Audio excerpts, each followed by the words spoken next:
Today is September 22nd, 2017. We're wrapping up today in sports. This is Tank's Vlog. It's a football Friday, and we're going to be going over the college six-pack picks brought to you by MyBookieAG. But first, we have to go over the events in baseball today. And those events saw the Los Angeles Dodgers finally clinched the National League West. After their record-breaking summer, they've had the September swoon. But no, last week they started playing a little bit better. They did have trouble in Philadelphia when they lost 3 out of 4. But last weekend they took a couple games in Washington. And today they sewed up the division championship with Cody Bellinger setting a record for home runs by a rookie in the National League, which is 39th. He's a lock now for the National League Rookie of the Year. Rich Hill got the win.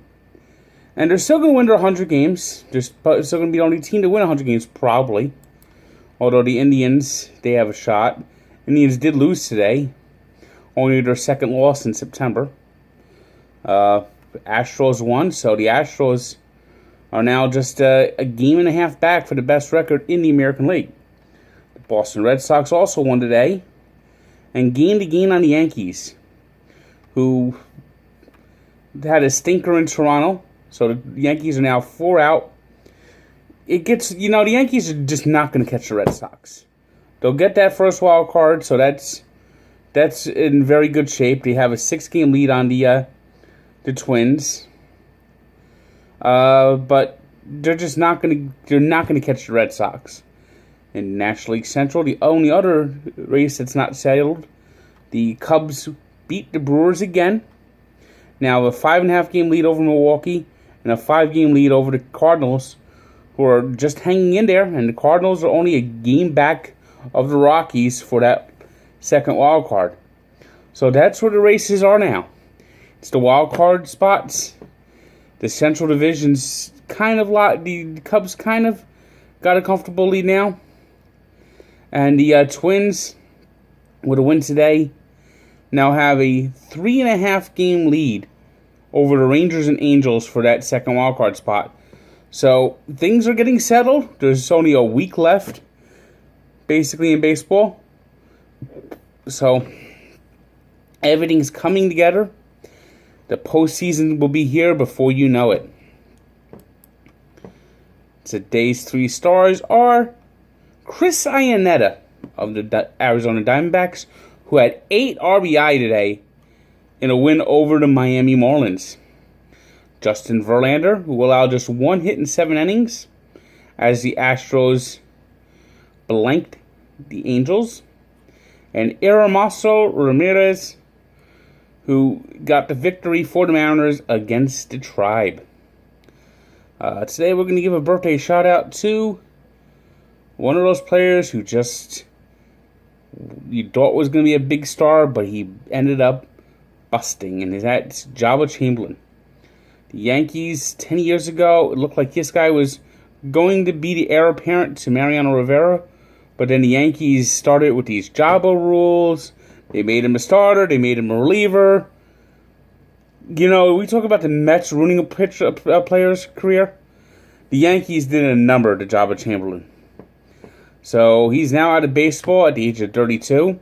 Maybe there'll be a comeback sometime down the road. But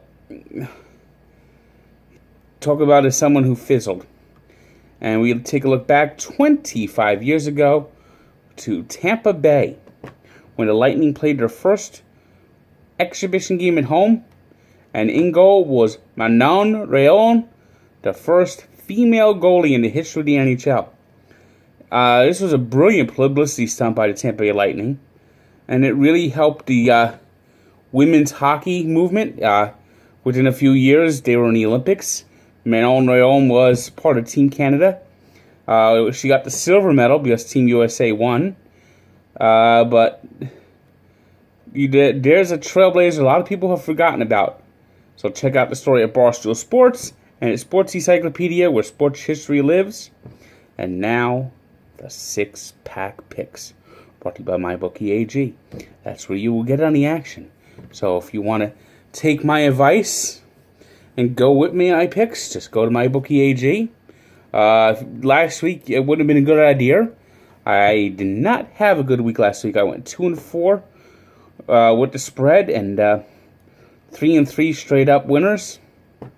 So far this year, I'm 8-10 against the spread, and 12-6 straight up.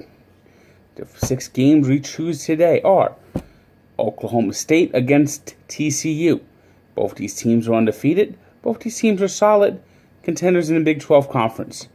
But I like what Mason Rudolph is doing, and I like the Cowboys to win by 3 scores at home. Down in Chapel Hill, it's Duke versus North Carolina on the gridiron. Now, in college basketball, there's no rivalry like this one. The two teams have never really made that much noise in college football. Duke has historically been pretty bad, although last year, in their only conference win, they beat Carolina, and it prevented the Tar Heels from going to the ACC championship game. This time, I see revenge. Duke looks like they're the better team this year. Carolina is banged up a little bit, but at home, take the Tar Heels and the 1.5 points, and I like the Tar Heels to win this game. SEC matchup of the day is Georgia against Mississippi State. Mississippi State did a number on LSU last week. That's one of the games I got wrong. They got a terrific quarterback down there, Nick Fitzgerald. Georgia, though, it's going to be tough to see them go into Athens and win. I think that they might cover that 4-point spread, but I like the Georgia Bulldogs to win by a field goal. Big Ten, biggest matchup out there is Penn State against Iowa. Iowa is one of the top teams in the Western Division. Penn State's a bully. James Franklin last week, that disgraceful icing in the kicker. And then people are attacking Mike Francesa. It was disgraceful. Mike Francesa is 100% right. You don't ice a kicker when you're up 56-0. I'd love to see the Nittany Lions lose. I don't think they'll lose, but I think the Hawkeyes cover that 12-point spread and keep the game close. In East Lansing, you got Michigan State against Notre Dame. That old rivalry is renewed. The Spartans are a rebuilding program.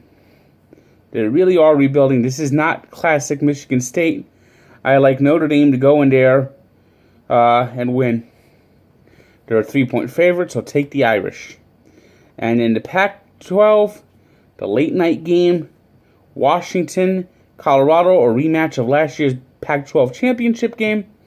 I like the Huskies to win the game, but I definitely like Colorado to cover that 12-point spread. I think this game is very close.